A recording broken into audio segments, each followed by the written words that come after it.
Welcome to Just Another Podcast. This week's episode starts off a little bit different. As many of you know who listen to the podcast, we record in advance and release on Wednesdays. I happen to record with my friend Paul Eaton from Galactic Comics and Collectibles in Bangor on Thursday night of last week, before this episode is being released of Wednesday of this week, and on September 2nd. So because of that, we didn't learn of our, you know, was a comic book episode, obviously. So we didn't learn about Chadwick Boseman, who played Black Panther in the Marvel Cinematic Universe movies, until Friday night late on the 28th of August. So we were unable to talk Black Panther a lot and so on. So we decided, I decided that I would do this little bit of a, rest in honor, rest in peace, rest in power intro to today's podcast and go over a little bit of that. So after this beginning little section, we'll go into the regular scheduled podcast with Paul Eaton. But just so everybody knows, we were unable to talk about his passing because of the fact that it was recorded just before he passed. So Chadwick Boseman was born in 1976 and lived till 2020. He was 43 years old. He had a 4-year battle with colon cancer.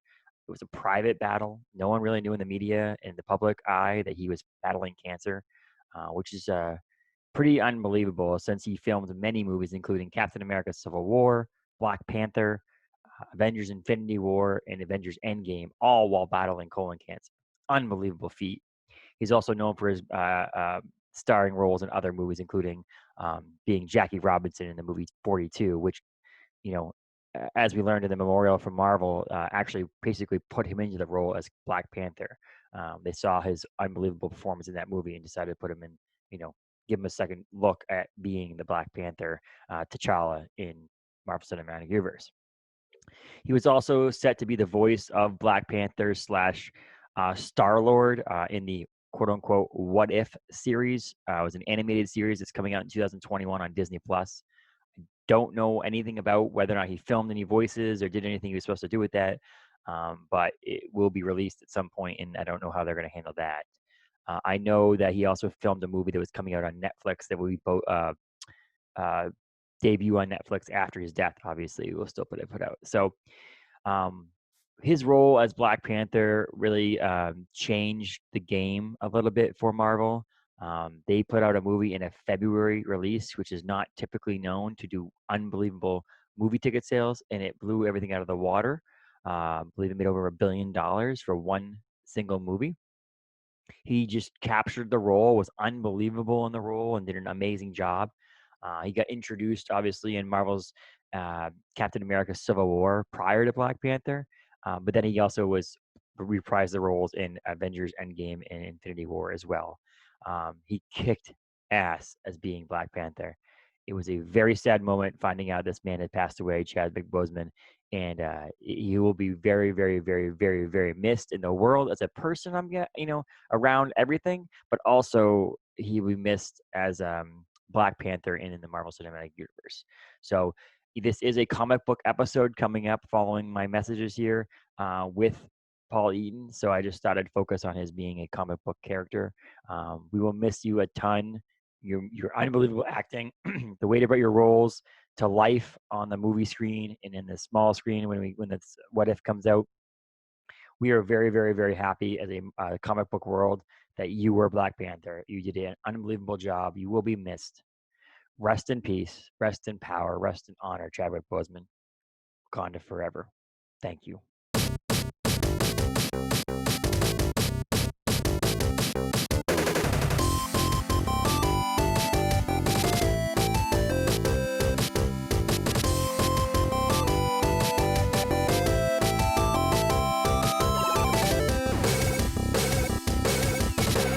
Welcome to Just Another Podcast. I'm your host, Justin. I'm joined today by a friend of mine and my comic book dealer, Paul Eaton of Galactic Comics and Collectibles in Bangor, Maine. How's it going, Paul?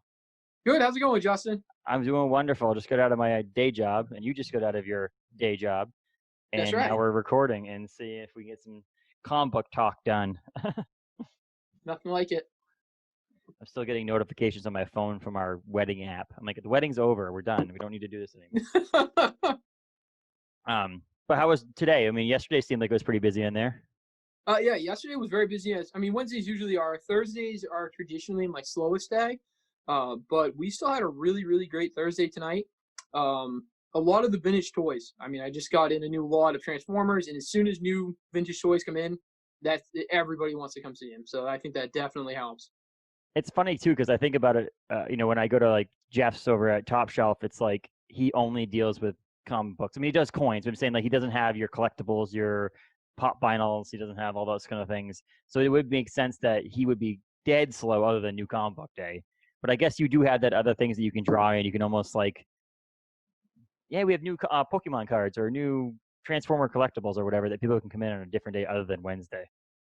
Yeah, I think that's a huge helper. Being able to do so many different things. It's a lot to try to keep track of, especially where I'm still relatively new to having the full brick and mortar.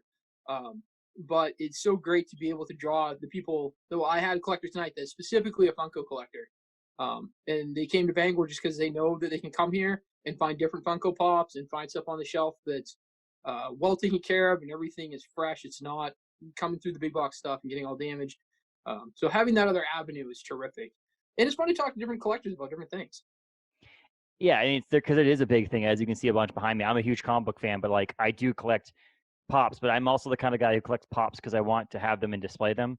So Yeah, some people will yell at me and be like, "Why did you take that one out of the box?" And I'm like, I, I'm sorry. I don't want to display boxes on my shelves. I mean, our friend Will has a lot of pops that are in boxes. He's got protectors on them, and I do have a couple. I have kept a few in the boxes because I thought I have no room for them anyway, so I might as well keep them in the box for now. But it's like, and I've kept a couple where I kept the boxes, so if they did become valuable, at least it would be able to be sold or traded with the box. It wouldn't be new in yeah, box, but at least it has the box with it. And I do have a basement, so it allows me to put them in some Rubbermaid totes and keep them safe. But a little stack away. I just have never been the, and that's why I'll buy used ones, or like I have a bunch of used action figures, and you have loose action figures and loose toys at your shop, Oh, because I want to absolutely. put them up. I don't want to. I don't want. I kind of want them to be loose because I don't have to worry about trying to keep them perfect. I'll just display them. Well, if you know you're going to collect them because you enjoy them, that's really the point of all of it. If you're going to put it away because you're hoping it's worth money, I mean, there's a lot of people that do that, great. But I mean, what's the fun if you're the collector type? You want to mess with stuff. I mean, I still get excited to see vintage toys from my childhood come in here, and if it isn't beat and broken, then it's always fun to see an old Ninja Turtle or a GI Joe and think, man, I used to have this thing, or to see one. I'm a huge GI Joe guy, and to see one come in here that's like, oh, I know, even though I own this, mine has been beaten and battered and went through many wars, and this one's like clean and pristine, and you see it and you're like, I wouldn't mind taking this and finding a shelf for it. Yeah, so say, and I always tell people like if you ever to buy a pop from you, I'm like, hey, I bought the child or Baby Yoda from you, and Mm. I would have said, hey, there's one with a dinged corner. That's the one I'll buy. Don't worry. Sell the guy who's going to keep it in the box, perfect, clean, and collectible. Like that, they want the one that's perfect. Give me the one that's not. And it's the Yeah. same thing if I'm like on a comic book. Like if I'm just trying to read the comic book and I don't care about it ever having value, if the truth of the matter is issue 6 of Ghost Spider is going to be never anything more than a 25, 50 cent dollar comic book, then give me the one that's a 5 grade or 6 grade because I'm just gonna read it and that's the only reason I want it. There are certain comic books where I'm like, no, I think that's gonna have some sort of value to it. Please give me the 9.4, like the higher end version of it. But yeah, I'm always the one if there's ever pop I ever buy from you and there's one that's damaged in the box, I'll be the one that buys that full price, no problem. Just don't care about the box, and I don't, it's gonna be crushed in the trash can anyway. So It's always nice to have those people too that are just appreciate it. And I think Funko personally, some of them are great with the box. Some of the ones that they do the special art in the box, but a lot of them you open them up and you can really appreciate them a lot more. They look much nicer out. I was kind of surprised by that. this You one, get some of those out of the box, and they're really some pretty cool details you may not even see when they're still in the original. so this is funny because this is a if anybody listening, obviously we can't see this, but if you're watching, this is a it's one I got from, I believe it was a Funko, the Marvel Collector Core. That I get subscription. You can actually subscribe through Amazon right now. They used to be their own thing. Funko had their own thing, but they do it through Amazon now. Um, and if I didn't open this out of the box and play with it and touch it, you wouldn't be able to do this.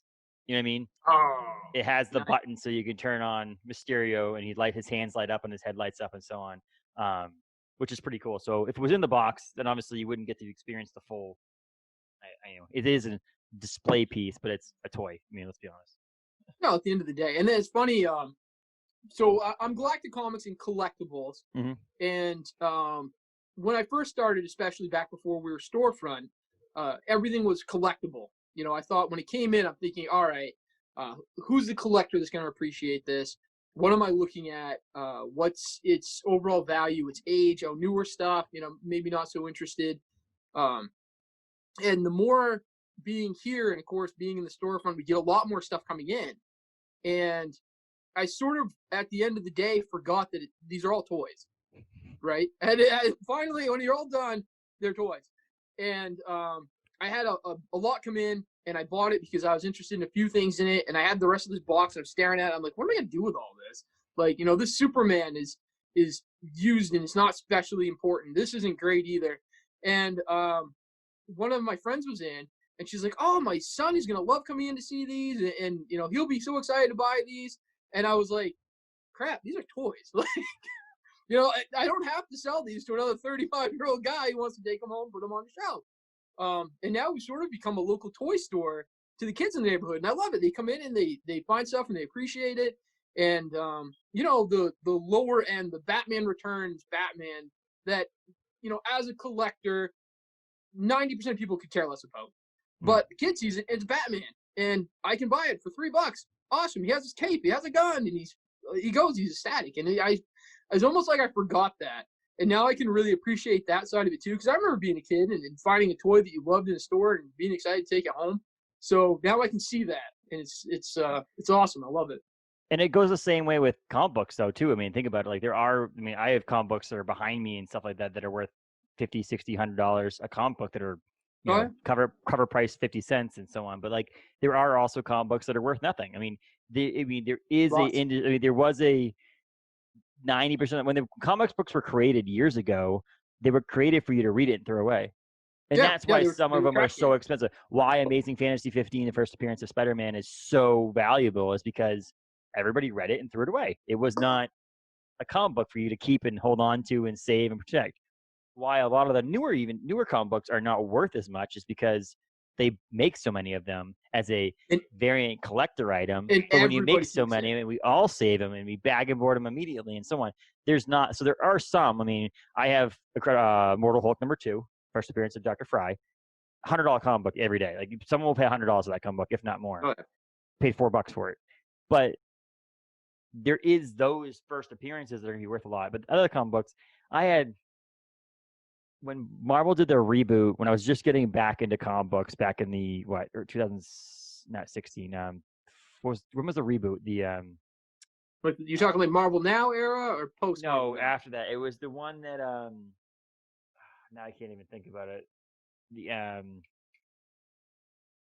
can't think of the name of it now. But whatever. A couple of years ago, it was probably 2014. Secret Wars.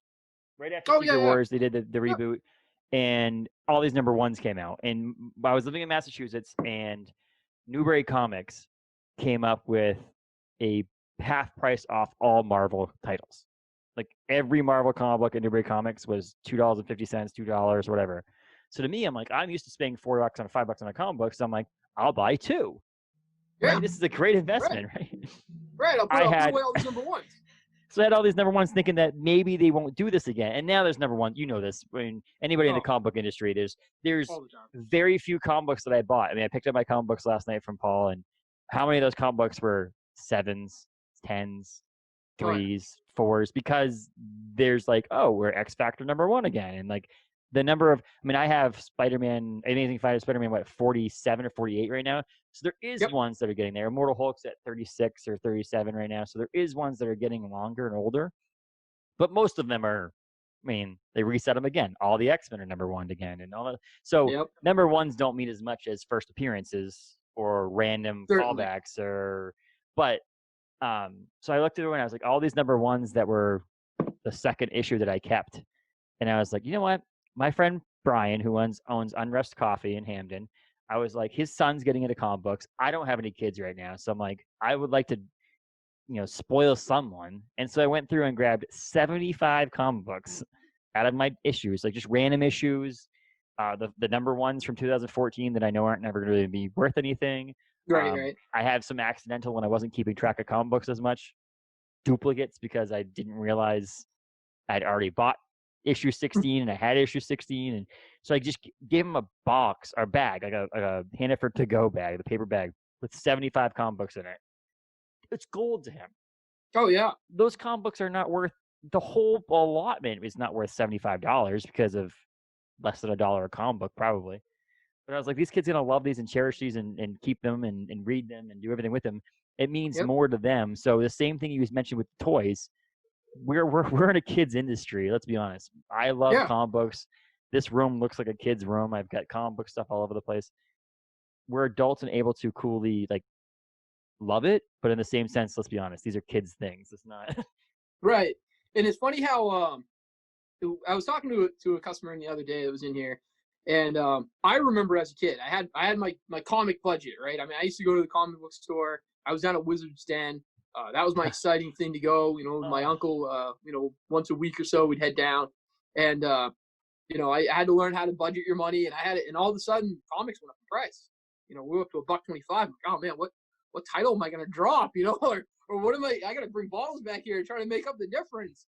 And to think now, like, Three Jokers was the big one this week. That was one of the big titles, and that's a $6.99 cover. How many neighborhood kids can afford to come in and go, hey, I'm gonna grab Three Jokers this week? Not that the kids would probably be reading most of them anyways, but But it's the same. I mean, Marvel Comic Books number 1000 was $10. Yeah, I think that was a $10 cover. Detective Comics 1000, Joker 80th. There's a lot of these that are $10 right out the gate. How many kids can afford to do that? So to be able to take that and give that to a kid and say, here, go start loving comics. That's great, man. That's what we want to see, because at the end of it all, somebody's got to move on with this, or else we're finished. I mean, kids have to follow up with comics and keep loving them and reading them, or the industry dies. So, and it's truth. And the best thing about comics being serial is the idea that they will come. Like, maybe if when I have kids, it's going to be, here's a comic book, here's an issue number 1. It just came out. They just rebooted it or whatever it may be. Here's your issue 1. This is your comic book title that you're going to get every month. Not like me, where I send you 6, 7, 8 titles a week. It's going to be this 1 or 2, and this is what they get. And maybe it was something that I'll be reading too, and maybe we'll get this person their own issue, and I'll get my own issue, and we'll have 2 issues at the house, and it'll be kind of cool. But like, yes, as you get older and you do have a little bit more money to spend, I do buy 6, 7, 8 comic books a week. Because of so I was really into it, reading it every week, getting in, doing all the reading, keeping up on things, and then COVID hit and Diamond stopped distributing, and I started being like, okay. The nightmare to a person who just opened a comic store. But I was like, oh, okay, I don't want to read issue 7 and then wait 6 months before I can read issue 8. I'm going to have to read 1 through 7 over again just to understand where I am, because there are good comic books that give you a little recap of what happened in the previous comic book. And then like comic book, which is a very not hard comic book to read, but a more intense comic book to read, is Immortal Hulk. And they never give you a recap. I don't like that. You should give me some sort of in last issue, just so I can remember a month ago. But so I stopped. And then because there was no new comic books, I was like, you know what? I'll read Walking Dead over again. So I picked up Walking Dead over again. And now I'm on 188. So I've only got 5 issues left. But I was like, I haven't any comic books that I've bought into you since Diamond started distributing again. I haven't even read yet because I'm so entrenched in trying to finish The Walking Dead that I'm I can't get involved in this. So now I'm gonna I got to catch up. Yeah, exactly. But yeah, how was it so you opened when? November 30th was our first day as a brick and mortar. Yes, because you came into Orono Brewing Company after that and partied a little bit over our place. Yeah, hell yeah, I did. First met you face to face. But then you obviously had to close. Did you close right around when everybody else did? Like, we closed at OBC on the 16th of March. So we made it. I don't even remember the date anymore. Bangor put out the official all non-essential stores must close. So we closed up, and we were still allowed to do curbside. And we did quite a bit of mail away, and I cannot thank anybody that's listening to this that is one of my regulars that started with us and helped us survive through that. I can't thank you guys enough. Without you, we would have been absolutely dead in the water. When the city said, "Hey, you have to close," I'm like, well, "How the hell am I going to do this? Like, I got to pay rent, I got to, pay all these utilities, and we're new." And I thought, okay, I know I have my pull customers, and as long as I can keep comics going to these guys and girls, we'll be all right. We're not going to be sitting pretty, but we'll be okay. And then Diamond's like, "Hey, we're not going to print comics anymore," and I'm like, "I'm screwed. I'm done. Like, what am I going to do?" We have all kinds of that's pop when vinyls. Does anyone buy any toys? We got toys too. yeah, I Like, got pops. And it's a hard sell to sell that stuff if you're not putting it in someone's hand. If they're not standing in front of it, that became a real hard sell. So I called my Diamond rep, and thankful that we have a rep, and she was really great. She got done. Unfortunately, my new rep is not quite as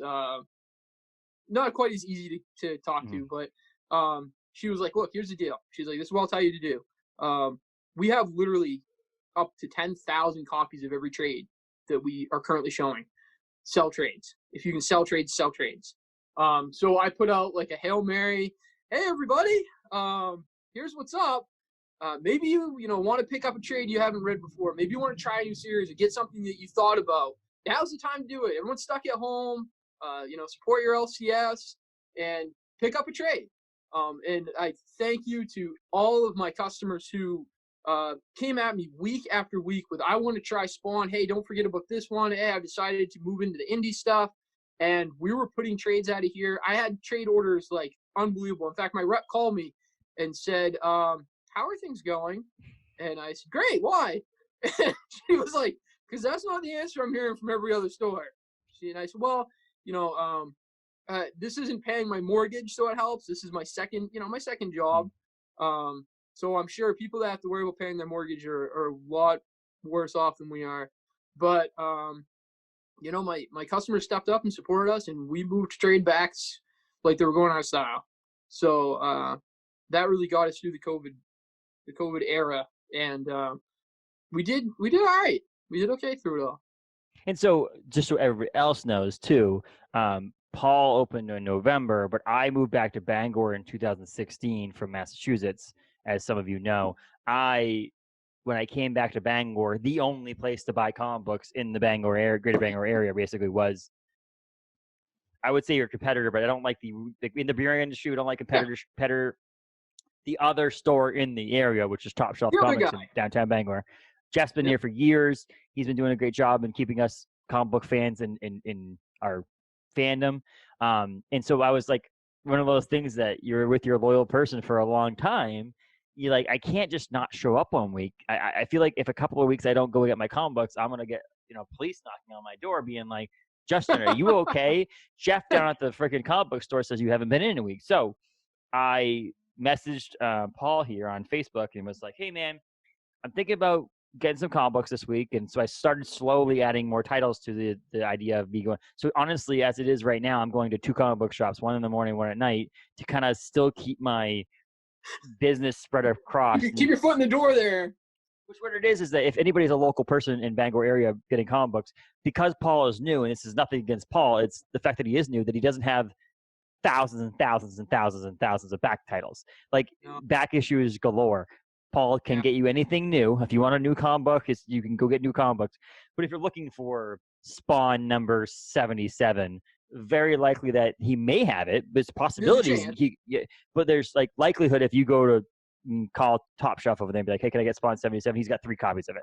So so what my plan in the future is to do is still pick up comic books every week from Jeff, but it's going to be like your back issues. I'm only buying back issues for him, which is good for him because he's going to charge $3 or $4, $5 for a back issue that he's going to, it's all pocketed money for him at that point. Back issue stuff, So eventually when, Paul is the only store, because Jeff's not super young, so if he sells the business off, cool, whatever. But I'm just saying, like, I'm buying most of my new titles from Paul now, but that didn't happen until, I don't know, a couple months ago. So I'm thankful for Paul because I love, like I said, I go in the morning. Jeff opens at 10 o'clock in the morning.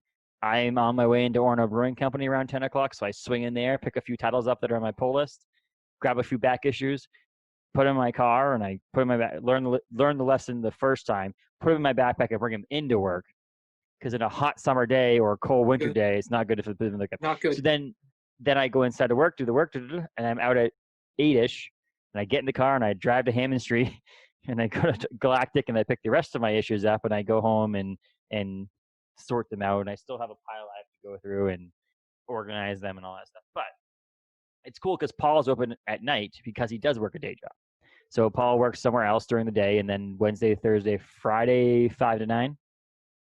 Wednesday, Thursday, Friday, 5 to 9. Saturdays, 10 to 6. And so he has this like crazy life right now where he has to work a full-time job and this. So I want to get you to the point where I buy enough comic books from you that you don't have to work the other job. That's my goal. I Not like me that goal, personally, but other people need to buy comic books too. that's my dream. That's the dream because I love this shop. I absolutely. It doesn't feel like they always say if you love your work, then it's not really work. And I mean that's the feel of this. I absolutely love it.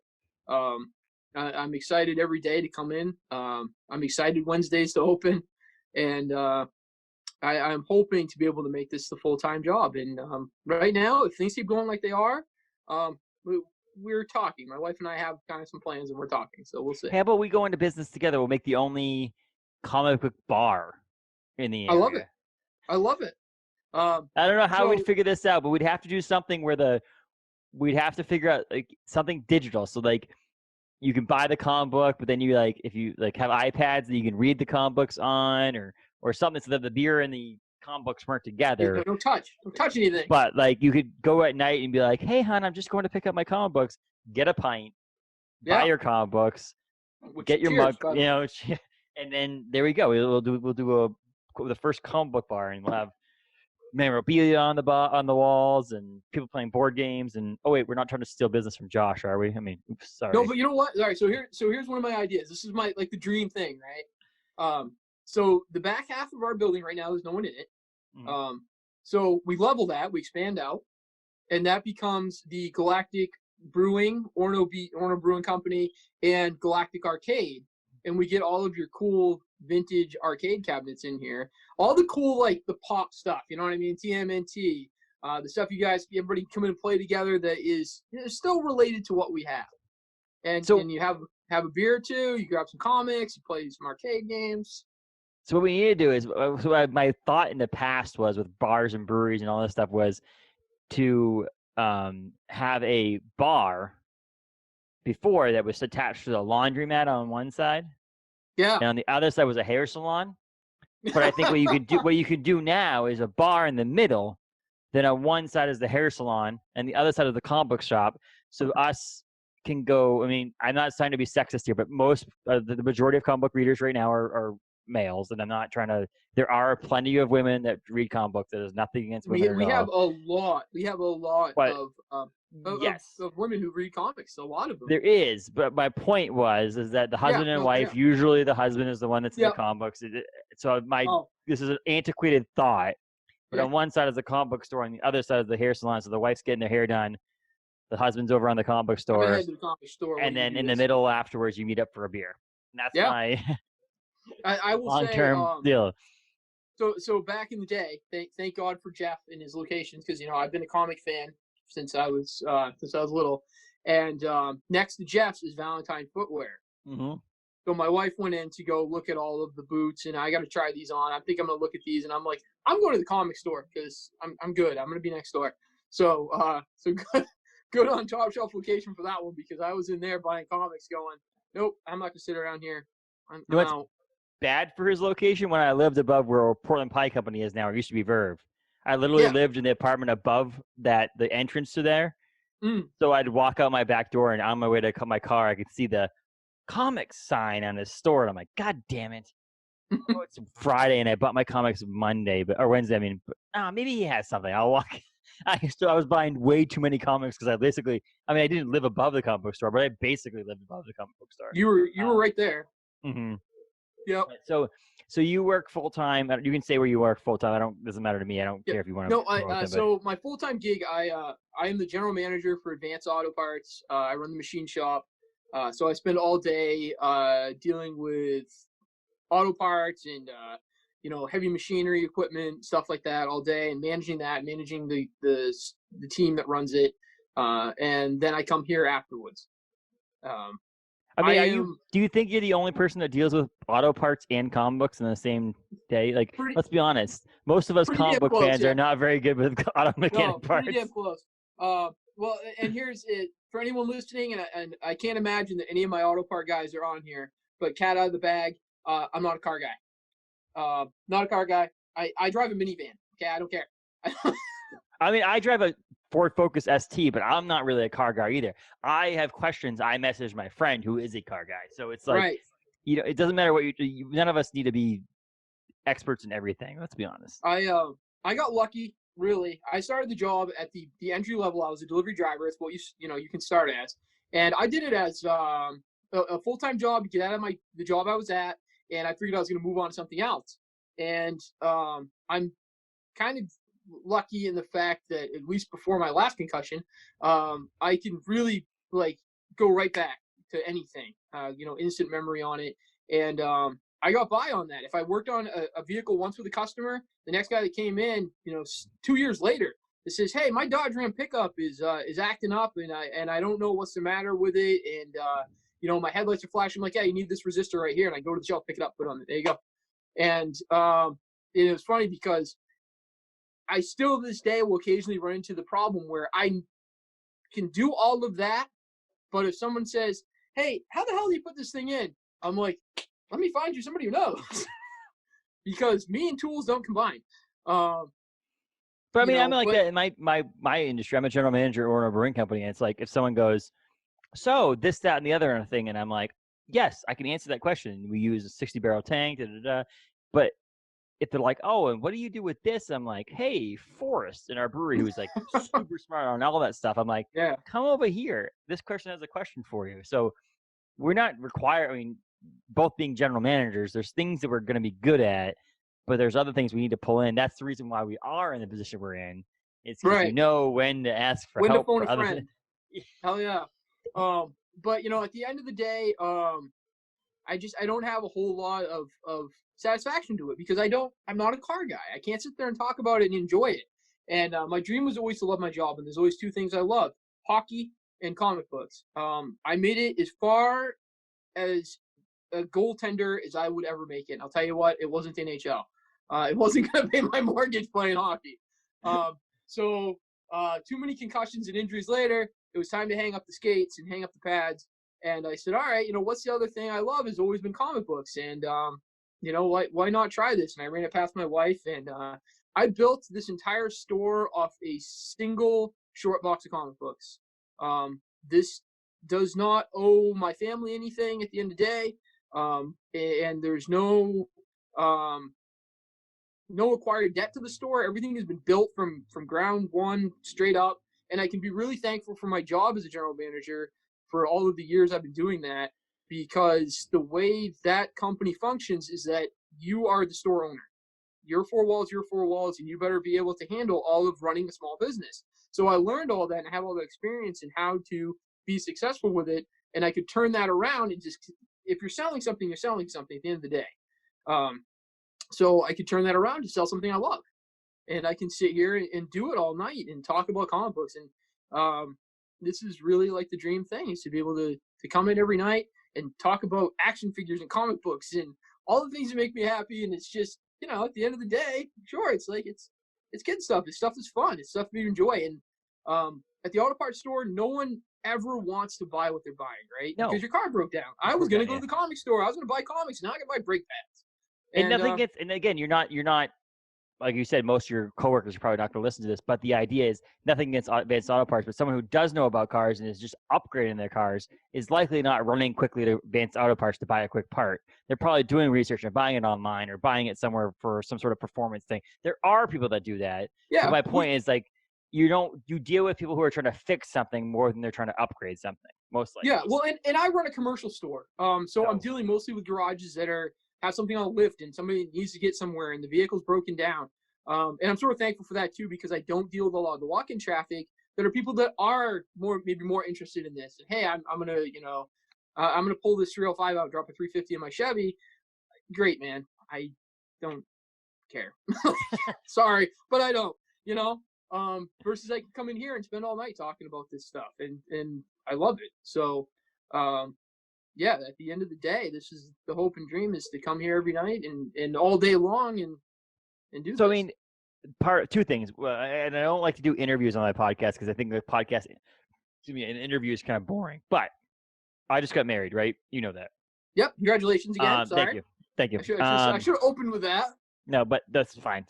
But so you have a wife, you have kids. Yep. Wife and 3 daughters. So Monday through Friday, with the occasional Saturday at Advanced Auto Parts, and then 5 to 9 Wednesday through Friday and Saturday working here is not sustainable, right? You know that in your head. The rest of your life, you cannot do that, right? And I'm probably going to be on the side of your wife right now. Your wife's probably going to love me for saying this, but it's true. Right. So there is going to be a time. There's going to be a time where you have to make the decision to do one or the other. Even if it's for, let's be honest, people probably thought you were crazy for starting a comic book store because it's true. I mean, why is there only one in the greater Bangor area for the longest time? It's because Jeff's the crazy guy that did it. Right. But also, when you go on to a show like Shark Tank, and Mark Cuban looks at you and goes, "What are you doing for a living?" And he's like, "Oh, you're working full-time here and doing this other cool thing. So when are you going to leave that job? Because you cannot do both at the same time. You cannot put 100%. So there is people who have cool mentality. It's hard to do. But my point is, your goal, and nothing against your job, and I don't want to get you in trouble with the job you have now, obviously, but your goal would be to comic books, collectibles, Galactic, full time in the future. If you ever needed someone to fill in for a night, just let me know. Honestly, this is not me being a fanboy or anything like that, but I will. Taylor and I talked about it. It was like, I'd love to just fill in. No pay needed, no nothing. Just, hey, I want to have a night to go to. You go to my spot, and you have a night out of town, and then we'll come to your spot, and we'll sell comic books for you. So just let you know.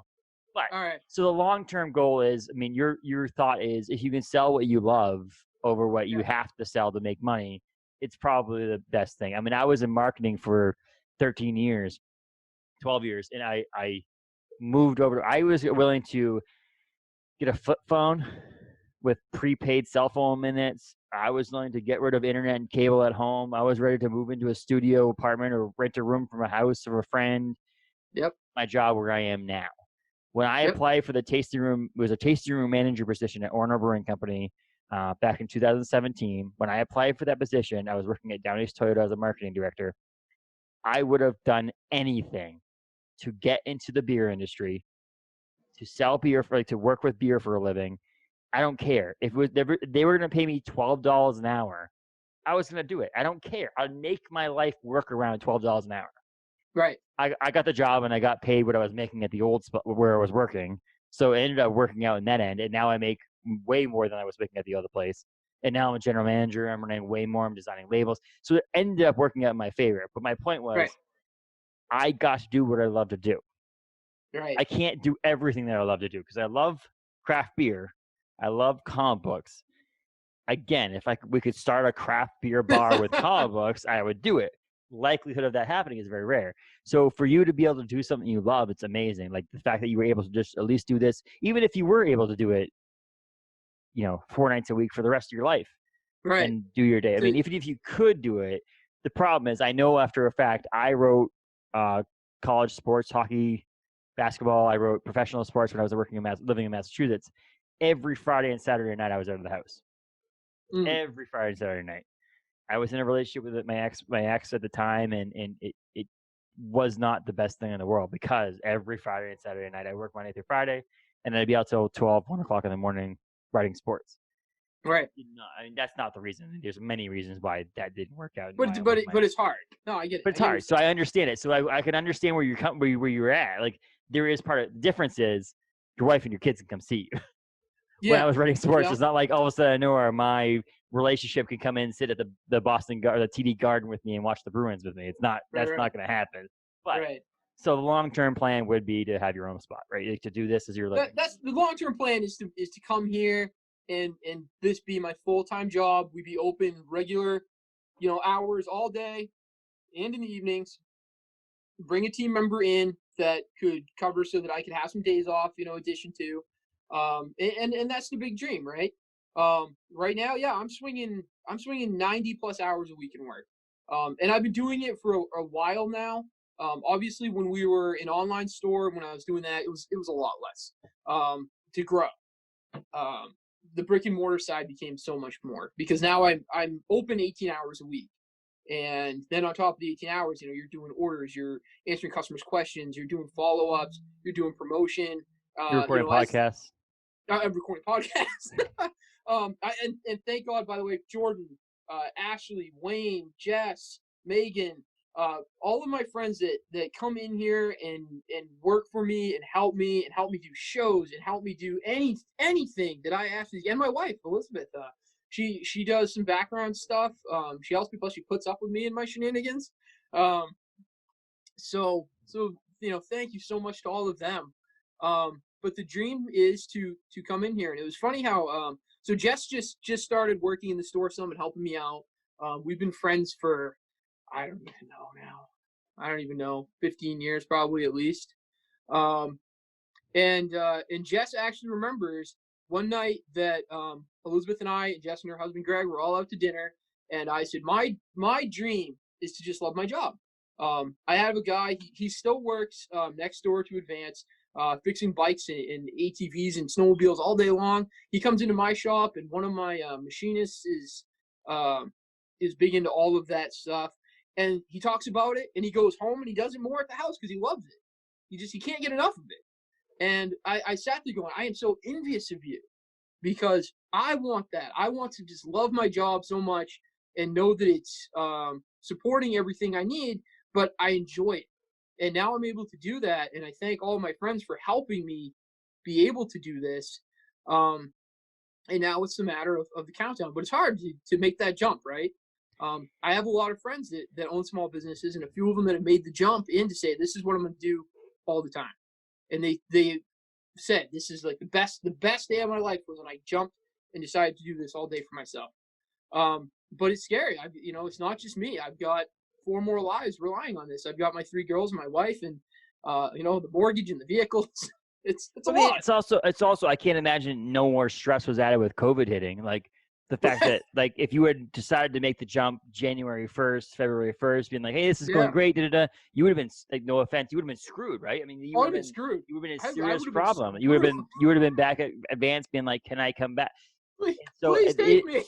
It is a decision to make, but there's also a difference between a passion that you can work it. Like so again, if we revert back to when I was talking about working for writing sports, is that I loved sports growing up, and I loved sports up until I was in my mid 20s and so on. Then late 20s, early 30s, I was like, you know what? I have a good passion for putting words on paper and so on. And I had a friend that could get me into college sports games, and I ended up launching my own website called Mill City Sports, and I was able to cover the Bruins. I covered multiple UFC events, PGA Tour events, rally racing events. I covered the Bruins, the Celtics. I covered the Red Sox. I was in these professional locker rooms doing these things. You know what I didn't do the entire time, the 3 or 4 years I was doing that? Watch sports. Right. I hated it. It was like I was living it. So, but there's a difference.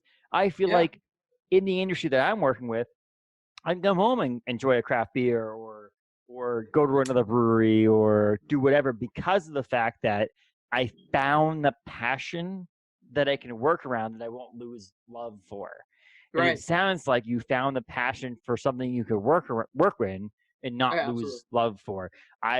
With graphic design, that's another thing. That's like I do graphic design for a brewing company, but I designed our wedding invitations. I designed a bunch of things for our wedding, and I loved it. I'm drawing on my iPad because I love graphic design and artwork, and I can do that. So for a living, I could do that, but I feel like there's times when you get entrenched in something that some people like. There's people who work at Advanced Auto Parts right now with you that love auto mechanics, but probably get tired of it and don't want to fix their own damn car. Like it's. Oh yeah. So there is that finding doing it. You're like, you know what? My cars need something. I'm not even doing an oil change. I'm taking it to somebody to let them do it. yeah, so find the avenue that you like and you found, and you decided to do it with comic books. So that's what I love about, like, so I am passionate. When I founded this podcast, I was like, I want to talk about things that I like talking about. So I start talking, excuse me, Josh Moulton from Queen City Timber Club, because I love movies. Yeah. I talk beer with some people. Now I'm talking, this is the first podcast I've been able to do and really talk comic books. So I'd love to just quickly get into a couple minutes of comic books. Do you have a comic book that is your, like, one that you own a shop now? So now you have to physically make money off of comic books. Right. Obviously, the difficult part of owning a comic book shop and being a comic book fan is that you have your own collection. Yep. That you also have to debate whether or not you sell that or you keep it. Yeah. No. Side note, before I get into that, so Taylor and I watched this show on Netflix called Rust Valley Restorers. I don't know if you've seen it come up on the Netflix thing. It's this guy who owns a shop in British Columbia, and it's the Rust Valley. So it's like cars, old vintage cars that rust a lot because they're in Canada in Sure. cold Yeah. weather. Getting sea salt. They're getting So he restores cars for a living, but he has a super big problem that he also can't sell cars because he loves them. Can't get rid of He them. restores a car. I can't sell this car. It's a one of a kind, and he keeps it. So the son and his business partner are like fighting him because he's like, hey man, you need to make money and all this stuff. So back to what we were talking about is you having to, I have comic books here. There are ones that I fall out of love with that are worth the money. So I throw up on eBay and I sell them and so on. Sure enough. Is there a book that's like, okay, I know I own a comic book shop, but this is not going anywhere? Do you have that book in your collection? So the first book, the actual physical book that will never ever leave my home, is my autographed Stan Lee. I went to Boston Comic Con. I got my book signed by Stan Lee. That's on my wall. That's mine, and it's never ever leaving my possession. So that's a whole you fucking that's a sorry like that's the guy's dead. Like that's phoned in. No, you're right, because if there was one book that I could add to my collection, but I mean obviously I can go on eBay right now in 2 seconds, spend a bunch of money and buy a Stan Lee autograph book. Sweet, yeah, God, yeah, oh yeah. Everybody and their brother has got a Stan Lee autograph they're trying to sell. This here is not worth any money. They want all you probably can't see it, but this right here is not worth any money, right? It's the first appearance of first American appearance of Captain Britain. Okay. Okay. Yeah. Not worth. It's worth $10, whatever, probably something like that. Sure enough. It's signed by George Perez, who did the cover art. I met George Perez. On the wall, which you can't see in here on this thing over there, is a hand-drawn for me in front of me Thanos, who's my favorite comic book villain. Mine too. George Perez drew it in front of me. That's awesome. Famous. That's awesome. There are things that you have that, I mean, George Perez basically up until COVID wasn't doing autographs or signing it because he was done doing comic book conventions. He did do the CGC thing where he went to CGC and they did a bunch of things for George Perez. But so Stan Lee, that's a. So is there? But so all right. On the side, sort of the Stan Lee autograph thing, is there an issue number? Is there a first appearance that I would say is not untouchable, but one of those ones that's like, or is there something that you don't have that maybe you would buy in the future that would stay in your collection? Is there anything untouchable? So or is there a price on anything? So I got a few. I'm a huge G.I. Joe guy, I said earlier. Love G.I. Joe. And my brother, to thank me for helping him with some stuff, tracked down a G.I. Joe #1 CGC and sent it to me. That one's mine. I always wanted one. If one had walked through the door here, I would have had to have taken it for myself. I would have had to have bought that for myself. I've got a little story. On the way to my daycare, as a kid. Your daycare or your kid's daycare? As a child.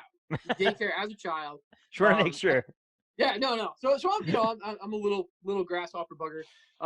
We go to the store and I get a Lady J G.I. Joe and tear this thing open in the back seat. I've got Lady J. It's so cool. And I went to daycare and this kid goes, "Hey, that's mine." And like, "No, it's not. This is my figure." And we're back and forth and the teacher takes it. I never got it back. Never got Lady J back. And I could go right now on eBay and click a button and have a Lady J here in 10 minutes, and it wouldn't, but who cares? So if a Lady J figure ever walks through the door and I can find it in here or at at a show I go to, an original Lady J figure is something I want. And a Cobra Hiss tank. There was a G.I. Joe did a thing where you could cut out your little tags on the back of figures and mail them away. And I saved up all my tags and I mailed them away. And then we moved. And my Cobra Hiss tank never showed up. So a Cobra Hiss tank would be another one to have to come home and put on a shelf next to my G.I. Joe #1. Thank you, Tony. My brother Tony sent to me. So it's difficult as an adult because as an adult, like when my dad's the same mentality I'm at, which is like it's the hardest person in the world to buy for Christmas. Well, You're right. I'm not as hard because honestly, if you get anything that's Marvel related to me at all, I'll take it and I'll put it up and I'll display it. So it's not that hard. And you're happy. Yes, my dad is the kind of person though, and if something is what he wants, he just buys it. Right. Yeah, my dad's not the same made of way. money, but it's like, hey, it's a book that came out that I know my dad's gonna like. He just goes out and buys it. Like he just my dad's the same way. And so I'm that way with some of the comic books. So it's like Taylor, my wife, will ask, "What do you want for a comic book?" And I'm like, "Well, I have most of the ones I want, unless there's ones that are $1,400. But if you spend $1,400 on a comic book for me, I'm gonna be really upset." So Hulk 181. Just go grab me a Hulk 181. Exactly, that's on the list. Like there's things that are on the list.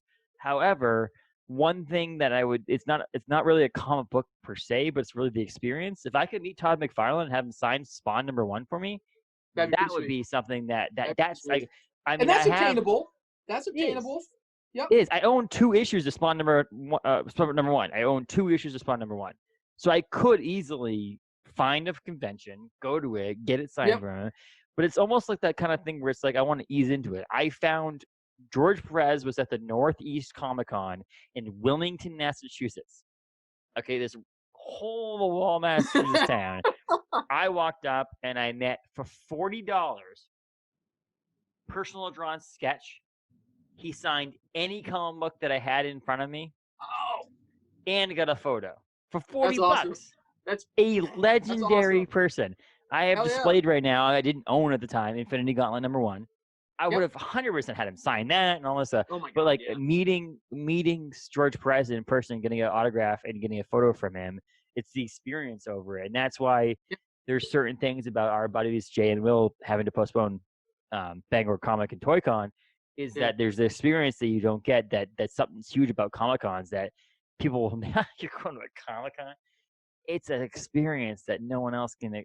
So to me, it's that I own Spawn #1, which is great because I like Spawn is one of my favorite comic book characters of all time. Yep. It's one of the issues I still buy from Jeff. So Paul didn't sell me a Spawn 309 this week. Jeff sold out anyways. I sold out without you. So is the Spawn #1. Honestly, if I would met Todd McFarlane, he's like, I'll sign 3, 4 comic books. I would bring Spawn #1 through 10 and have him sign. Like, it's like Todd has built an empire that's like Todd and a bunch of other people created Image, but like, let's be honest, the real person behind the backbone behind Image comic books for the very beginning was Todd McFarlane. Oh, he's like the godfather. And us and me being a sports fan and you being a hockey player and all that stuff, he's also the godfather of unbelievable sports action figures and statues. And I have so many of them. I have so many. So Spawn was like this gritty, like unbelievable, cool. Like I am an adult now that I'm reading Spawn comic books, and he created this disgusting looking dude who was in hell and all. It's like it's this person. It's an unbelievable, tragic story, and I always if someone asked me, hey, what's Spawn and what's the deal? If anybody's watching, there's Spawn #1, just so you know. To me, which by the way, I got a slab of that one too at the house. That's the other thing. So that's the other thing is now I have 2 Spawns 1s, but I'm like I don't want to slab this until it's signed by Tom McFarlane. Yeah, right. Then I'll slab it. So to me, Spawn when Todd kind of changed it a little towards the I'm not writing a superhero book to I'm writing a horror, because at the end of the day, I mean the guy went to hell. And he's fighting demons, and he's dead, it's a horror. You know what I mean? And he's in this tragic story that he's stuck in. He's in love with his wife still, and she's married to another man now, and she doesn't even know it, and that he's around. And there's all of this stuff, and he's got a demented clown that's always around killing people. And at the end of the day, this is a horror story. And when it became a horror, made Spawn just huge elevation. It, Um, there's something to say about his artwork because, let's be honest, I'm a humongous Todd McFarlane fan. He is a shitty writer. Like I'll admit it to the day that I die that Todd McFarlane reading Spawn 1 through 7, 1 through 8 is like you have to dedicate your time to reading these comic books because it's not pretty. It's not amazing. I can read Robert Kirkman every day, all day. I can read Brian Michael Bendis every day, all day. There's definitely comic book artists where I'm like, when I'm reading it, I'm like, this is just reading like a book. There's just images in this book, but it's reading. The speech bubbles go together, and everything works or flows. And my wife and I are trying to work on a graphic novel of our own, and I want to write like that. I want to do that because I want to be able to write to the point where it's the page turner flowing. And when I'm laying in bed and I'm falling asleep trying to read comic books, I want to be able to be like, no, I got to read the next one. I got to read the next one. And Todd's like, oh my God, when's this comic book gonna end? The early stuff was so. And he got better, and everything's great, and that's one of the reasons why he's no longer on Spider-Man anymore, and all that stuff. Or one of the many reasons he's not on Spider-Man anymore.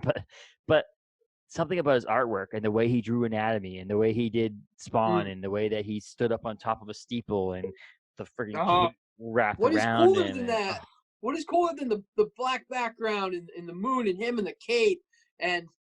I want to see this new Spawn movie so bad. The idea that it keeps maybe happening, it kind of sort. But Todd had said, the key to Spawn is less Spawn, not more Spawn.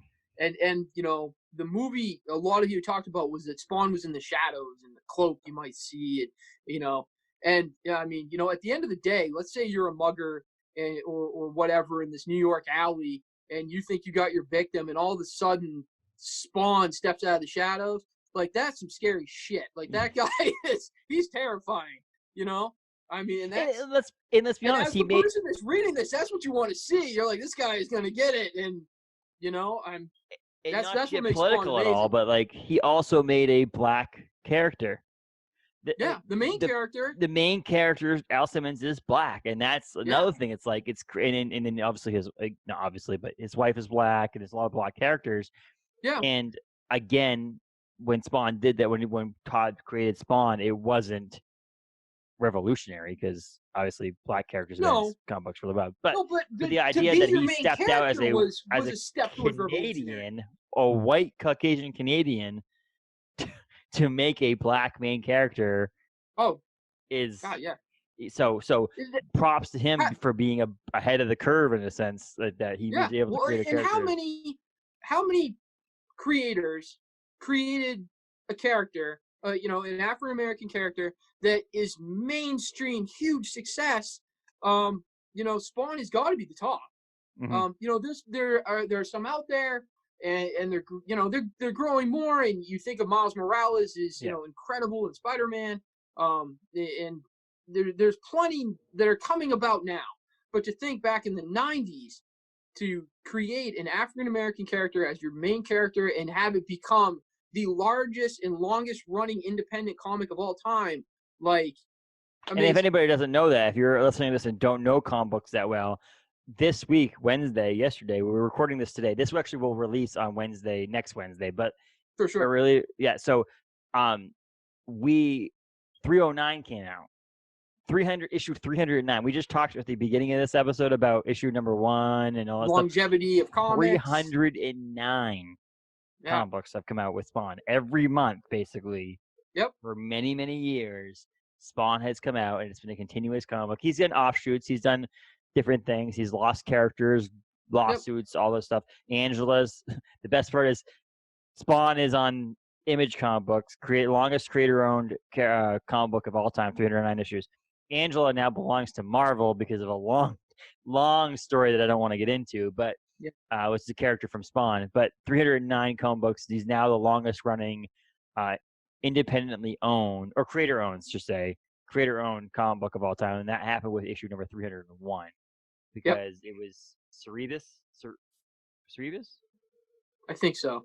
Yeah, which was 300 issues, and that was funny because back in issue 10, Cerebus is in it. Yeah, it's a co-written, co-drawn. Weird. That was so weird. It was one of the weirdest comic books of all time. So if you think about it, we're now almost 300 issues. Next month will be 300 issues from that issue, and now Spawn is better than or greater than that one. And Todd said he's not ending it anytime soon. No, and I love that. I read a interview somewhere that he said he knows the ending. He said if I have to end Spawn someday, I know the ending. So that's great to know there's an end game to it. It's not like we're just going to keep going for the sake of it, and to think that he does have that plan out there. There is a storyline going. Is fantastic. It's amazing to think of that it's gone this long. Not luck, but like smartness, I guess, whatever. He's able to keep this creator-owned comic book going to a point where comic book movies are huge. So he's gonna hopefully be able to make millions of dollars off of Spawn the movie. If that comes out and is successful in mainstream, imagine the success of that and how. Because I would love to see a Spawn Netflix series. Oh hell yeah! Like the grungy old HBO and gritty and yes. Oh, it was so good. It was so good. The old anime that ended on a cliffhanger and didn't ever complete. And if they go and do live action to that and go off, can you imagine? And imagine the people, because I do it all. And it's a funny thing to the auto part thing. Every once in a while the cat gets let out of the bag that I own a comic store, and it's funny how one of my employees at the auto parts store is super proud of that. He's like, "Hey, you got a Marvel shirt on? He owns a comic book store. Yeah, we'll talk to him." And he's like so proud of it. He's like, he thinks it's so cool that that we've got this going over here. But you get these non-comic people in my shop that all of a sudden could say, "Hey, this thing on Netflix, my wife and I were watching. That was a comic," and I say, "Yeah, that was a comic. Yeah, it was a great, Lock and Key. Oh, it's one of my all-time, most recommended books." Oh, really? So you have that at your shop? Yeah, I have it in my shop. I may have to actually try a new comic. So imagine if Spawn went something Hulu, Netflix that everybody's into, and went there to all the new people to come and say, "Wait, this was a comic. I got to check this out." It's almost like a fresh golden age of combining the all of your media that's out there to the comics, and it's really incredible to see the new people. The only problem with owning a comic store and doing the auto part thing is the people that don't know, the first thing I get is, "You're like that guy Sheldon." Yeah, that's sure. Yeah, that's me. I'm just like Sheldon. That's the first thing I get. The second thing I get is, "You dress up? What the hell? I'm running a comics. I don't have time to dress up. What do you every night?" Yes, every night I'm a different character in my shop because sure that might be, but I don't have time for that. Like, I'm running a business. I love looking at people going, "Do you know how many billions of dollars comic book movies have made over the past couple of years?" Like, it's not it's no longer a niche, obscure thing. No. Honestly, there may be a point where comic book collecting and being a cool comic book store owner is fascinating more to people than owning a collectible car. Like, it's to that point now with 24 MCU or 23 MCU movies, many DC movies, TV shows, all these different things. So many indie developed stuff coming out and still coming out. And it's like the benefit we get as comic book fans, like you own a store, but we're comic book fans deep down, is that it's become mainstream. So would I have Stan Lee and obviously this is a Run the Jewels tattoo, but Deadpool and a Thanos on my arm as a tattoo 15, 20 years ago? I mean, I would have been 15, so it's not would have. But had that when I was 7. Old, if I was old enough to do that and get a tattoo, there's no way in hell I would have gotten a fucking comic book tattoo. Oh, You know what I Yeah, mean? I mean, Now I don't have a problem with it. I'll wear a comic book related shirt out. I'll get a tattoo of a comic book right? related thing. I'll talk on a podcast or anything. I'll get on Jay and Will's live stream for the Comic Con, go to the Yeah, Comic Con, buy tickets, promote Comic Con, have my brewery hopefully work with Comic Con because we're not the obscure thing anymore. outcast to it. It's not it's cool now, which is Yeah, not the reason we all do it, but now we're like, oh, we can come out of the friggin' woodwork and right. actually Yeah, be cool. You could and own a comic book store and not be like, what the hell are you doing? I mean, people are not still gonna not say, be what the hell are you ashamed. doing? And it's funny to be in the industry I'm in because um there's still some guys in my full time job industry that shame it. They're like, I had one guy that said, he goes, "You do what?" And I said, "Yeah, I own a comic book store at night. At night." And he goes, "I wouldn't want to do that." And I said, "Guess what? I wouldn't want to work on tractors all night." And it was like mind blown. Like what? Like the stereotypical man. You don't have to do that. You can do other things in life. And to own a comic store, to go back to my old days of hockey playing, um, it's like I never really fit into a place because at the rink it was like, wait, why are you wearing a comic shirt in here? Like, the hell's your deal? You know what I mean? My first goalie mask I had was a Spider-Man mask. Because who the hell could be a better goalie than Spider-Man? Oh, I mean, absolutely. Spider sense, bang, man, he's super agile. So Very sticky hands. that's right. That's right. No rebounds. So I had that represent, and people were, there was the occasional like, what the hell are you doing? And then it used to be if I'd walk into a comic store and I was wearing my Colorado Avalanche jersey, they're like, you're in the wrong place. This isn't a sports place. But you're right, to have the comic become so mainstream, to see how many people out there are catching into like the comic fever is awesome. And one of my favorite things is recommending stuff. New fans. What do you hey? What do you like? What do you watch or what do you read? Or to be able to introduce people to it is awesome. And that's something we all get. Like I'll talk to people about it. So I'm not even owning a shop, but like being like, hey, when a customer comes up, it's like, is that Stan Lee? And I'm like, oh, cool. Let's talk comic Yeah, books. If you yeah, know yeah, Stan Lee, then you know something. It's like if you're like, yeah. oh, is that Thanos or Deadpool? Okay, you might know the Deadpool movie, but you don't Right, know right. Or Deadpool. But if Infinity someone's Gauntlet. like, is that Stan Lee on your arm? And I'm like, okay, you know something. Let's talk. Yeah, And it gives me an open avenue to talk other things with people. But like my wife did not give a crap about comic books when we met, but yep. it's like it's been something we founded a website called Married Into This, and that's part of the thing is she married into comic books, but now her favorite movie of all time right now is Thor Ragnarok. Like that's her favorite movie. So like that is huge to me because the fact that we Yeah, created a comic book movie that's someone's favorite movie of all right. time. And so like it's a really cool thing to be part of, but also not to the point where we have to like get beat up in high school because of it. Like if Right. you were You a keep it comic book quiet. You're lover, yes. putting And the it's comics cool, away. which now lets your kids and potentially when I have kids, my kids and people to be comic book fans, they're not ostracized for it because the fact that Yeah, it's become mainstream and that's something that's lucky. You have a lucky part, not lucky, but awesome part that comic book movies are so popular right now that some people do want to read comic books based on the comic book movie. And you were yeah. able to open a shop right now. If there wasn't comic book movies, I think comic books as a whole would be a very dying industry and Agreed. It something would be very, that very hard. and Yeah, something that agreed. the big DC and Marvel titles have been able to and thank them for making big movies like the Batman movies. And we talked with Josh on Wednesday about how I love the Dark Knight Rises, but DC's done a crappy job with everything else. Yep. Basically, that I like Marvel's I kicked. like Wonder Woman. I Yeah, like Wonder Woman. yes, but like in a scale to the Marvel side of things, which Oh God, again yeah. I am No, there's so personally many obsessed with. Justice League, and I apologize if anybody out there loved the Justice League movie. I apologize, but I hated it. Oh, I hated it.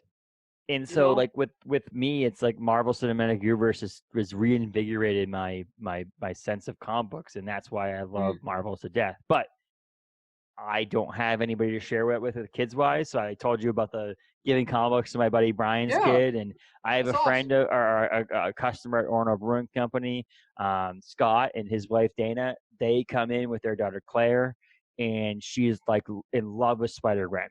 So the Yep. only person My daughter my Emma wife is.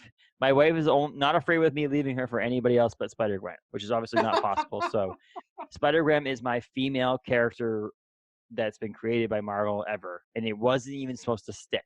It was a Right. one-off character, that a Yep. what-if type character, and so I'm able to give this girl Claire, who's young and could be my child, honestly. Yep. To here's your stuff. Here's some cool things, and so it's cool to pass it on to generations to come. And so Absolutely. your place to me is kind of like the wizard den of like. The funny thing is, too, you're like what, a block and a half from where the wizard den was. Yeah, a little bit further, yeah, but not too far. Yeah, yeah, we're close. And so I loved this location. I actually dreamed of this location when I wanted to open a spot up. And I tried to get this for over a year. The first owner, we were set to go, and I was going to sign the lease, and the building was for sale. And she says, "You're not going to believe this, but the building's sold. No one has made an offer or looked at this place for all this time, and it's sold." And I'm like, "Oh my god!" So then I started harping on the new owner if I could find him. I tracked and hunted, and I tracked him down, and I started with him, and we went back and forth. And thankfully, Jeff, the owner, said, "Hey, you know what? I like you, and I like what you do, and I like what you could bring to the neighborhood because I live in this neighborhood." Mhm. That was my great thing, is to think I walk here. My girls come here. They ride their scooters over. And thankfully, the owner of the building lives in our neighborhood. He's like, "I want this for our neighborhood. It's what I wanted." Um, because I remember being that kid going to the local comic shop or the local sports card shop and hanging out there, and that's what the environment I want. Um, and I love it. We have the neighborhood kids that are here every week, picking up new toys or Pokemon cards or whatever. And honestly, even if they And don't buy comics. anything, it's like they're gonna be future customers when they have money. Like even if they Right? just Yeah. come in and thumb through the comic books or the toys or wherever they leave. And just look at It's stuff. Yeah. I I've used to I've got buy one. Yeah. penny candy across the street. Across the street, that place, the corner of that building there used to be a Yeah. shop where you can go in. On the way, I used to go to Fifth Street School, and when Fifth Road, now it's James F. Dowdy's school, whatever. But like when I Now was it's Fifth just Street, it's that I used to go there first on the way to school and buy penny candy out of yeah. that shop and then go to school. So you're that new spot. Like you're that spot Right. where I can go. You can't buy penny candy yours, but you should put penny candy in. Maybe I should. Right. No, but you're that spot where like I would go to. I would hang out there. I would be that. I mean, when I was in high school at Bangor High School, I used to go to around the street where Hannaford is on Broadway at Bangor High School. You know where Hannaford is? In Yep. Yep. that, there's actually no longer a building there, but like if you were to come from Bangor High School, go down the road, it used to be skate scene, and then it was Yep. a Family Dollar. Behind that was a place, was a skateboard shop. Yeah. They did paintball. Yes, they did Yep. paintball and skateboard. Yep. I used to go in there and just hang out because I was like, can't afford anything. But you know what? When I could afford something, that was the first place I was going to go. It ended up Oh yeah. closing down, obviously, because they probably Yeah. only sold things to. I was the only customer that I did buy anything. But like the idea that if you're the spot someone can go into after school, a Fifth Street kid, eighth grader coming out of school, walking home, stopping your shop, look at some stuff. When he's in high school and he has a job, and he's able to buy something on his own, the first place he's going to come is to Galactic Comics, and that's pretty cool. And that's the dream of being able to be full time, right? To have those hours that the kids can Yeah. come here after school and know that, hey, I'm gonna stop in on the way home. And funny story, when we were able to reopen from COVID, my first day of reopening, because I'd been in here, you know what I mean? I'd been in the Yes. shop and I was doing some curbside and stuff. The lights were off and the door was locked. And my very first night, I came in and we put out the sad, measly order from Marvel that had been put out for the week, and a few things is when they went back to print, there wasn't much out. I think my first week reopened, we had like 6 titles. Yes. That. Yeah, if that. Yeah, it wasn't much. So I came in and I set up everything, and I turned around and there was one of my regular neighborhood kids peering in the window, and I unlocked the door and I said, "Hey, what's up?" He's like, "Are you open?" And I said, "Yeah, I'm open." He's like, "Open, open?" And I said, "Yeah, open, open." And he's like, "I gotta go get my money," and he runs down the stairs and books it up the street. And he came back in and who knows? I don't remember what the hell he bought, but he was so excited, and he's one of the ones that comes in here and he brings his friends in here, and he's got one of his little friends that every single week is in here, and I have to make sure I keep Star Wars toys in stock because he loves Star Wars toys, and every week he picks up, another couple little die casts or whatever, and he comes up with his crumpled up cash. He sits on the counter, and I ring him out, and he's always very particular. He's in here for probably 20 minutes to make his decision of what he's buying this week, and off he goes. There was a change in his bag, and he goes out the door, and that's his thing every single week. I love that. I love that. It's funny because Yeah, I'm not obviously going to put out what street you live on or where you live, but yeah, my right. friends live down the street from you. Yeah, 77, just so you know. all right. But it's like down the street, right? It's not. It's Yeah, a rock throw from where you live. yeah, yeah. And so they're like, oh, there's a house for sale across the street, and I'm like, that's walking distance to the comic book store. Like, I don't care what the house looks like. I'm buying a house on that street. Like, I don't give a shit.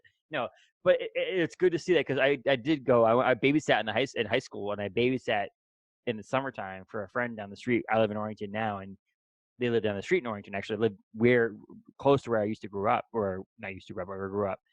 And I would go to the Wizard's Den and buy Pokemon cards. Yeah. Back at the original. Now it's funny because there was a gap.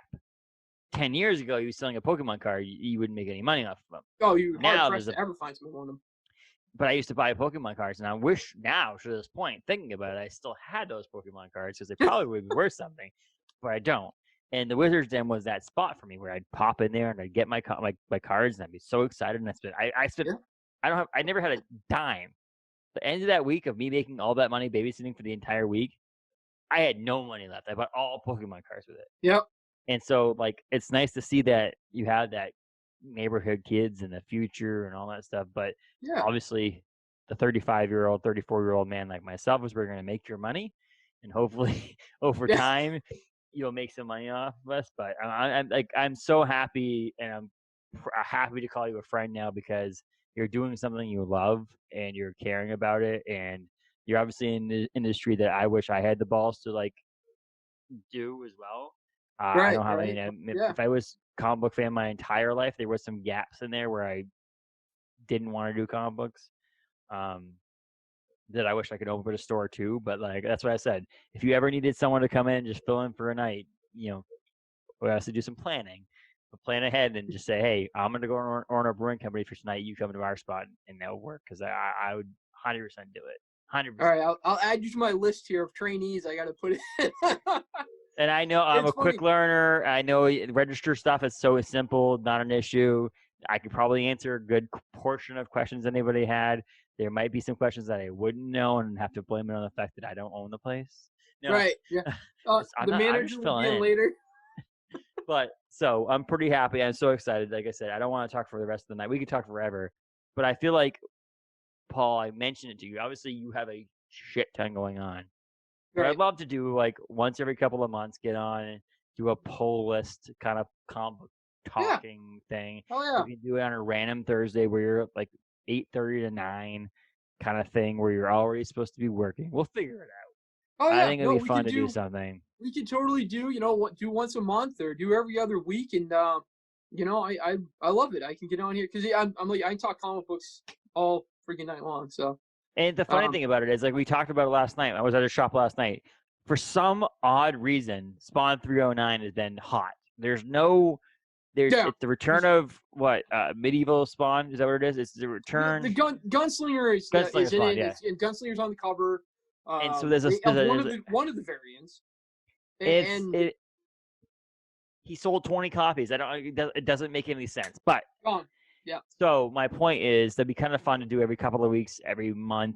Just talk about something that's been crazy happening in the comic book world, industry. Yeah, what's hot, what's going on. What's hot, what's not. So I would love to, man. I would love to. It'd be cool. So, but I'm really, honestly, not to get like all sappy, but I'm proud of you, man. Like I'm really happy that you're doing something you love. Happy to call you a friend now. I think it's pretty cool that you were able to jump on here and talk comic books with us, and I'm glad. So it's what's your address? Your Hammond Street. What's your address? 547 Hammond Street. In Bangor? And it's Monday through Saturday. Nope, Wednesday. Wednesday, sorry. It's Wednesday through Saturday. Thank you. Yeah. Wednesday through Saturday. New Comic Book Day is Wednesday, for anybody who knows. You can find them on Galactic Comic Books on Facebook. You're on Instagram. I'm on Instagram. Find us on Facebook. Message them if you're looking for a comic book. Paul's really fast to get back to you. I can see if I can find it. If it's a new comic book, he'll order it, hopefully. If not, he might be able to source it or find it. But ask him, because it's definitely a good asset to have in the back pocket, because there's times where it's like, hey man, I don't even know how I missed Undiscovered Country #7. I am on my comic books. Right? I have a list, I have spreadsheets, and I missed Undiscovered Country #7. Paul put it on his order list. I got it. I picked it up this week. I'm excited about that. So definitely follow them on Instagram, and look what's going on. Every Wednesday, come out with new comic books. He's slower on Thursdays, so maybe pop in on a Thursday, pick up an action figure or a Funko Pop or whatever. Grab a comic you missed, or hit the back stock, or Hammond Street in anything. Bangor. And so, are you still doing eBay stuff too, or are you just trying to like? Nope. I use eBay basically as a clearance. Okay. That's it. If it's sat here and everybody's seen it and everybody's been over it and nobody's picked it up, I use it for that, and that's about it. Really, I want to see this stuff go to local people. I want to see it go to my people. Negan Lives came out, and that was the big, like, huge, the one per store cover of the gold, and I didn't want to just eBay it. I know I could have thrown it on eBay, and they were going for like $400, and I said, missed nope. out because I did bid on it. You did. I saw it, and I had it there, and then I was working, and I looked at it, and it was like 10 minutes past when the auction ended, and I was like, God damn it. But then I said to myself, I saved the money. No offense, someone did buy it, so you did get your money for it. But I was it was one of our locals, because that was my thing. I said, I'm not going to sell this and just do an eBay dump on it and ship it to God knows where. I wanted to go to one of my regulars that follows us, that comes in. So I put it on our page on an auction, and only Galactic Comic followers had the chance to bid on it. And it didn't make the huge amount that I may have been able to pull on eBay, but it went to somebody that I know appreciates it, and they're here every week, and that's what I want. That's what I want to see. I just got in a huge load of G1 Transformers. Sure, I could probably dump them up on eBay and sell the entire lot in like minutes. But I don't want that. I want to see it go to the people that I know appreciate it and love it right here. Did you sell someone last night? Is that what you were selling last night? I saw you selling a couple of toys. Okay, cool. Oh yeah. We sold some last night. We sold some more tonight. The G1s are heading out the door. Humongous Walking Dead fan. So they're gonna release soon, and you saw it probably, the color versions of it. I will be buying them. So just let you know. Keep that in your list. Oh, you got it. So this is Paul from Galactic Comics. I really appreciate you coming on. I want to get home, get you your wife and your kids. But we'll talk soon. Follow him on Facebook, Instagram, all the places to follow him. Stop by his shop Wednesday through Saturday and see if you can pick up a comic book or a toy or something. I really appreciate you coming on, talking comic books. We'll do it again soon. Thanks again, Paul. Thank you, man. Appreciate you. Hey, I'll have a good night, man. You too. Good night, everybody. Thanks.